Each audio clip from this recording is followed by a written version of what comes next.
ஒரு புது வேலைக்குள்ள போறதுங்கிறது எப்போதுமே ஒரு பெரிய விஷயம். ஆனா அந்த முதல் 3 மாசம், அதாவது முதல் 90 நாட்கள் இருக்கே, அதுதான் நீங்க அந்த வேலையில ஜெயிக்க போறீங்களா இல்லையான்னு தீர்மானிக்க போற ஒரு முக்கியமான காலகட்டம். சரி, வாங்க இந்த முதல் 90 நாட்கள்ல எப்படி ஒரு சூப்பர் ஸ்டார்ட் குடுக்கறதுன்னு இன்னைக்கு நாம விரிவாக பார்க்கலாம். இந்த வரிய யோசிச்சு பாருங்க, எவ்ளோ பவர்ஃபுல்லா இருக்கு.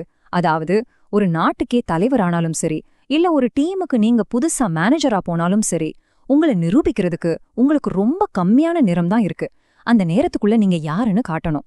உங்க முதல் இலக்கு ரொம்ப சிம்பிள். நீங்க கம்பெனி கிட்ட இருந்து விஷயங்களை கத்துக்கிட்டு அவங்க நேரத்தை எடுத்துக்கிற ஒரு ஆளா இல்லாம கம்பெனிக்கு நீங்க ஒரு சொத்தா மாறணும்.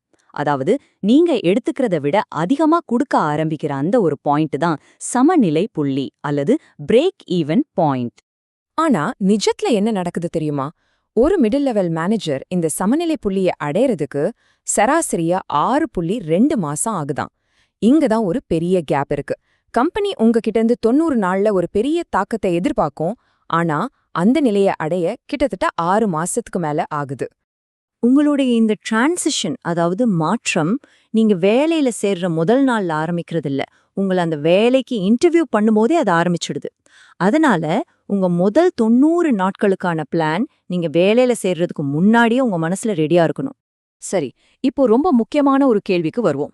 நல்ல திறமையான அனுபவமுள்ள தலைவர்கள் கூட புது வேலையில ஏன் தடுமாறுறாங்க? ஏன்னா அவங்களுக்கே தெரியாம ஒரு பெரிய வலையில போய் மாட்டிக்கிறாங்க. இதுதான் எல்லா பிரச்சனைக்கும் ஆணிவேர். தலைவர்கள் தோற்கிறதுக்கு முக்கிய காரணம் அவங்களோட பழைய சக்சஸ் ஃபார்முலாவை அப்படியே புது இடத்துலயும் பயன்படுத்துறது தான். ஆனா ஒன்னு தெரிஞ்சுக்கோங்க, பழைய ரூல்ஸ் வச்சு புது கேம் ஆட முடியாது. இந்த ஸ்லைட பாருங்க. உங்க மனநிலையில என்ன மாற்றம் வரணும்னு அழகா சொல்லுது. இடது பக்கம் இருக்கிறது உங்களை இந்த பதவி உயர்வு வரைக்கும் கொண்டு வந்த திறமைகள். ஆனா வலது பக்கம் இருக்கிறது இனிமே நீங்க ஜெயிக்கிறதுக்கு தேவையான திறமைகள். டெக்னிக்கல் எக்ஸ்பர்ட்டா இருக்கிறது முக்கியம்தான். ஆனா இப்போ ஒரு டீமை வழி நடத்துறது அதை விட ரொம்ப முக்கியம். இதுக்கு டக்ளஸ் ஐவஸ்டோட கதை ஒரு சரியான உதாரணம். அவர் ஒரு புத்திசாலி, திறமையான நிர்வாகி. ஆனா அவர் சிஇஓ ஆன பிறகும் ஒரு சூப்பர் சிஇஓ மாதிரியே எல்லா சின்ன சின்ன விஷயத்திலயும் தலையிட்டார். தன்னோட பழைய ரோலை விட்டுட்டு புது ரோலுக்கு மாற தவறுனதால பெரிய தோல்வியை சந்திச்சார். இந்த கோட் ஐவெஸ்ட கதையோட மொத்த சாரத்தையும் சொல்லுது. அதாவது அவருக்கு நம்பர்ஸ் நல்லா தெரியும், ஆனா மக்களை வழிநடத்தி ஒரு பெரிய விஷனை நோக்கி கூட்டிட்டு போற அந்த இசை, அந்த கலை அவருக்கு தெரியல. தலைமைத்துவம்ங்கிறது வெறும் கணக்கு இல்ல. சரி, பிரச்சனை என்னன்னு பாத்துட்டோம். இப்போ தீர்வுக்கு வருவோம். கவலைப்படாதீங்க, இதுக்கு ஒரு சிஸ்டமேட்டிக் அப்ரோச் இருக்கு. அதை நாம கத்துக்கிட்டு கரெக்டா செயல்படுத்தினா போதும். அப்போ முக்கியமான விஷயம் என்னன்னா, இது ஏதோ ஒரு மேஜிக் ட்ரிக் கிடையாது. இது ஒரு திட்டமிட்ட, கட்டமைக்கப்பட்ட ஒரு புது வழி.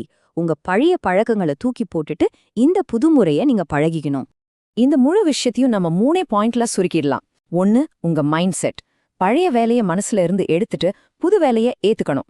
2, சரியான மெத்தட். எல்லாத்தையும் ஒரு பிளானோட செய்யணும். 3, வேகம். சின்ன சின்ன வெற்றிகள் மூலமா ஒரு நல்ல தொடக்கத்தை உருவாக்கணும்.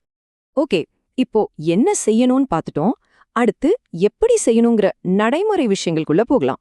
வாங்க, உங்களுக்கு தேவையான சில கருவிகளை பத்தி இப்ப நாம பார்க்கலாம். இந்த கேள்வி உங்க எல்லாருக்குமே இருக்கும். இவ்ளோ விஷயங்கள் இருக்கு, ஆனா இதெல்லாம் எங்கிருந்து ஆரம்பிக்கிறது? வாங்க அதுக்கான படிப்படியான வழிகளை பார்ப்போம். உங்க முதல் வேலை என்ன தெரியுமா? ஒரு சூப்பர் டிடெக்டிவ் மாதிரி மாறுறது தான். உங்க வேலையே கம்பெனிய பத்தின தகவல்களை எவ்ளோ வேகமா முடியுமோ அவ்ளோ வேகமா திரட்டுறது தான். இந்த ஸ்லைடு ஒரு முக்கியமான உண்மையை சொல்லுது. உங்களுக்கு தேவையான பதில்கள் உங்க பாஸ் கிட்டயோ இல்ல பெரிய அதிகாரிகள் கிட்டயோ மட்டும் இல்ல. அது உங்க டீம், கஸ்டமர், சப்ளையர்ஸ்னு எல்லார்கிட்டயும் பரவி இருக்கு. நீங்க யாருக்கிட்ட என்ன கேட்கணும்னு தெரிஞ்சுக்கிட்டா போதும். இதோ உங்களுக்கான ஒரு பவர்ஃபுல் டூல்.